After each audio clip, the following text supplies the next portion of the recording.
সারা দেশে ৪৯৫ উপজেলা চেয়ারম্যান এবং ৩২৩ পৌরসভার মেয়রকে অপসারণ। দেশের ৪৯৩টি উপজেলার উপজেলা পরিষদ চেয়ারম্যানকে অপসারণ করা হয়েছে। রোববার স্থানীয় সরকার মন্ত্রণালয়ের একটি আদেশে বিষয়টি জানানো হয়েছে। অপসারণকৃত চেয়ারম্যানদের স্থলে উপজেলা নির্বাহী কর্মকর্তারা দায়িত্ব পালন করবেন বলে ওই আদেশে বলা হয়।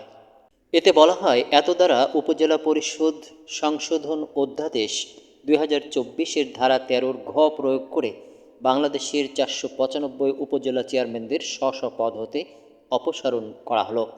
এর আগে গত ১৬ই আগস্ট সরকারি এক তথ্য বিবরণীতে জানানো হয়, বিশেষ পরিস্থিতিতে অত্যাবশ্যক বিবেচনা করলে সরকার জনস্বার্থে কোনো সিটি কর্পোরেশন ও পৌরসভার মেয়র এবং কাউন্সিলরকে অপসারণ করতে পারবে।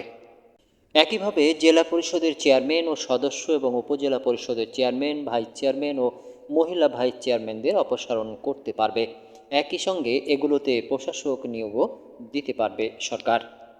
এমন বিধান রেখে স্থানীয় সরকার সিটি কর্পোরেশন সংশোধন অধ্যাদেশ ২০২৪, স্থানীয় সরকার পৌরসভা সংশোধন অধ্যাদেশ ২০২৪, জেলা পরিষদ সংশোধন অধ্যাদেশ ২০২৪ ও উপজেলা পরিষদ সংশোধন অধ্যাদেশ ২০২৪-এর খসড়া অনুমোদন করেছে অন্তর্বর্তী সরকারের উপদেষ্টা পরিষদ।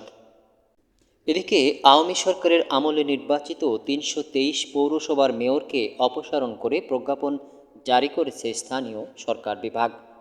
রোববার ১৮ আগস্ট উপসচিব মোহাম্মদ মাহবুব আলম স্বাক্ষরিত এক প্রজ্ঞাপনের মাধ্যমে এ তথ্য জানানো হয়েছে।